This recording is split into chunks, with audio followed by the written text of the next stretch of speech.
ദൈവനാമത്തിന് മഹത്വം ഉണ്ടാകട്ടെ. നാഷണൽ അപ്പോസ്തോലിക് മീഡിയയുടെ വചനധ്യാനത്തിലേക്ക് ക്രിസ്തുയേശുവിൻ്റെ ധന്യനാമത്തിൽ ഏവർക്കും സ്നേഹവന്ദനം. ഇന്നത്തെ നമ്മുടെ അല്പസമയത്തെ ധ്യാനത്തിനായിട്ട് എടുത്തിരിക്കുന്ന വചനം എഫേസ്യ ലേഖനം 5:17. ബുദ്ധിഹീനരാകാതെ കർത്താവിൻ്റെ ഇഷ്ടം ഇന്നതെന്ന് ഗ്രഹിച്ചുകൊള്ളുവീൻ. ദൈവത്തിന് സ്തോത്രം. അപ്പോൾ നാം ബുദ്ധിയുള്ളവരായി കർത്താവിൻ്റെ ഇഷ്ടം അന്വേഷിച്ച് അതിനനുസരിച്ച് പ്രവർത്തിക്കണം എന്നുള്ളതാണ് ഇവിടെ പറയുന്നത്. നാം ബുദ്ധിയുള്ളവരായിരിക്കണം. യഹോവ ഭക്തി ജ്ഞാനത്തിൻ്റെ ആരംഭമാകുന്നു എന്ന് പറയുന്നു. അപ്പോൾ നാം കർത്താവിൽ വിശ്വസിച്ച് കഴിയുമ്പോൾ കർത്താവിൻ്റെ പരിശുദ്ധാത്മാവ് നമ്മുടെ ഉള്ളിൽ വന്ന് വസിക്കും. കർത്താവിൻ്റെ ആത്മാവ് നമ്മുടെ ഉള്ളിൽ വസിക്കുമ്പോൾ നാം ആത്മാവിൻ്റെ ഉപദേശമനുസരിച്ച് വേണം ജീവിക്കാനെന്നുള്ളതാണ് ഇവിടെ പറയുന്നത്. അപ്പോൾ എഫേസ്യ ലേഖനം 4:22 മുതലുള്ള വാക്യങ്ങൾ പറയുകയാണെങ്കിൽ പറയുന്നത്, മുൻപിലത്തെ നടപ്പ് സംബന്ധിച്ച് ചതിമോഹങ്ങളാൽ വഷളായി പോകുന്ന പഴയ മനുഷ്യനെ ഉപേക്ഷിക്കുക എന്നാണ് ഇവിടെ പറയുന്നത്. അതായത് പണ്ട് അതിക്രമങ്ങളാലും പാപങ്ങളാലും നാം മരിച്ചവരായിരുന്നു.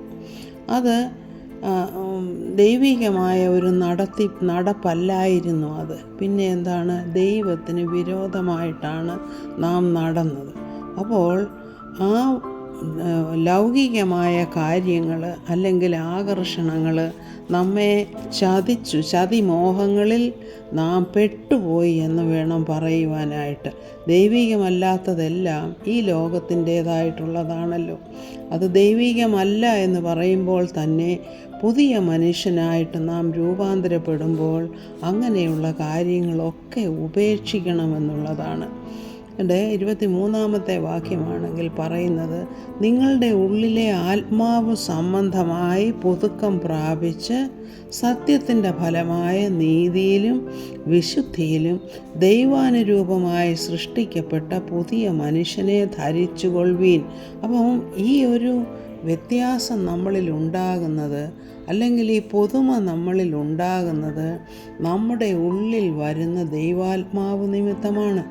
അപ്പോൾ നാം പുതുക്കം പ്രാപിച്ച് സത്യത്തിൻ്റെ ഫലമായ നീതി, അതായത് നാം സത്യം എന്താണെന്ന് അറിയുന്നു. ക്രിസ്തുവാണ് സത്യം. ക്രിസ്തുവിനെ അറിയുമ്പോൾ ക്രിസ്തുവിൻ്റെ ആത്മാവ് നമ്മുടെ ഉള്ളിൽ വസിക്കുന്നു. അപ്പോൾ ക്രിസ്തുവിൻ്റെ ആത്മാവ് നമ്മുടെ ഉള്ളിൽ വസിക്കുമ്പോൾ ആ പഴയ മനുഷ്യൻ പിന്നെ അവിടെയില്ല. ആ പഴയ മനുഷ്യൻ അവിടെ നിന്നും മാറിപ്പോവുകയും പുതുക്കം പ്രാപിച്ച സത്യത്തിൻ്റെ ഫലമായ നീതിയുടെ ചിന്തകൾ നമ്മുടെ ഉള്ളിൽ ഉണ്ടാകുകയും ചെയ്യുന്നു. അപ്പോൾ നീതിയുടെ ചിന്തകൾ നമ്മുടെ മനസ്സിലുണ്ടാകുമ്പോൾ വിശുദ്ധിയിലേക്ക് നാം നയിക്കപ്പെടുന്നു.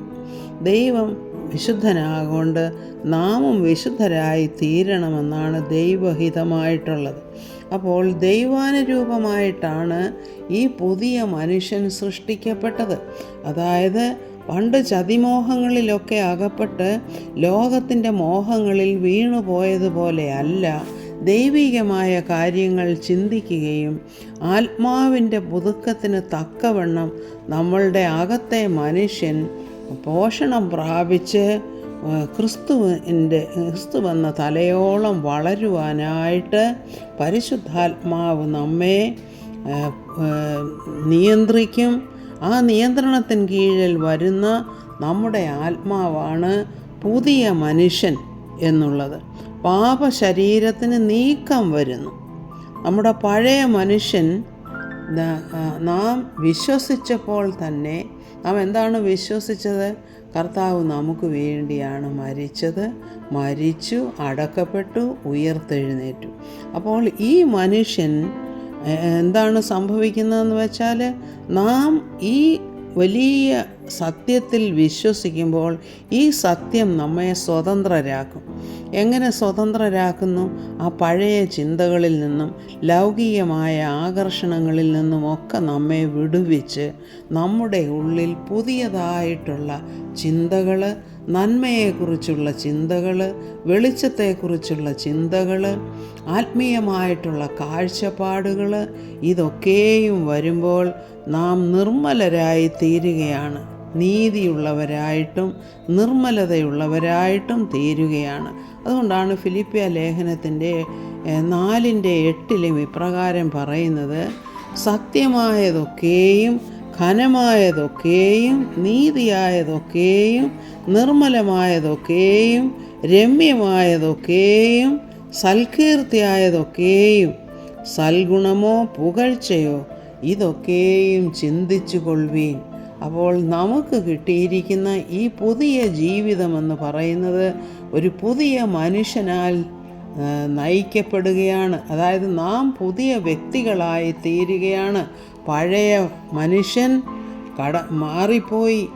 ആ സ്ഥലത്ത് ഒരു പുതിയ വ്യക്തിത്വമാണ് രൂപപ്പെട്ടിരിക്കുന്നത്. ഇത് ക്രിസ്തുവിനാൽ നിയന്ത്രിക്കപ്പെടുന്നു. ക്രിസ്തുവിൻ്റെ ആത്മാവുള്ളവൻ അവനുള്ളവരാണ്. ക്രിസ്തുവിൻ്റെ ആത്മാവില്ലെങ്കിൽ നാം ദൈവത്തിനുള്ളവരല്ല. ദൈവനാമത്തിന് മഹത്വം ഉണ്ടാകട്ടെ. കർത്താവെ സ്തുതിക്കുന്നു. ഞങ്ങളെ വിശ്വാസത്തിൽ ഉറപ്പിക്കണമേ എന്ന് പ്രാർത്ഥിക്കുന്നു. നിനക്ക് പ്രസാദമുള്ളവരായിട്ട്, നിന്നെ പ്രസാദിപ്പിക്കുന്നവരായിട്ട് ജീവിപ്പാൻ, സത്യമായതും രമ്യമായതും നിർമ്മലമായതും എല്ലാം സ്വീകരിച്ചുകൊണ്ട് ജീവിപ്പാനും ആ പഴയ ഇരുളിനെ മാറ്റിക്കളയുവാനുമായിട്ട് അങ്ങയുടെ പരിശുദ്ധാത്മാവ് അടിയങ്ങളിൽ ക്രിയ ചെയ്യണമേ എന്ന് പ്രാർത്ഥിക്കുന്നു. സകല മഹത്വവും കർത്താവിന്. ആമേൻ. Praise the Lord.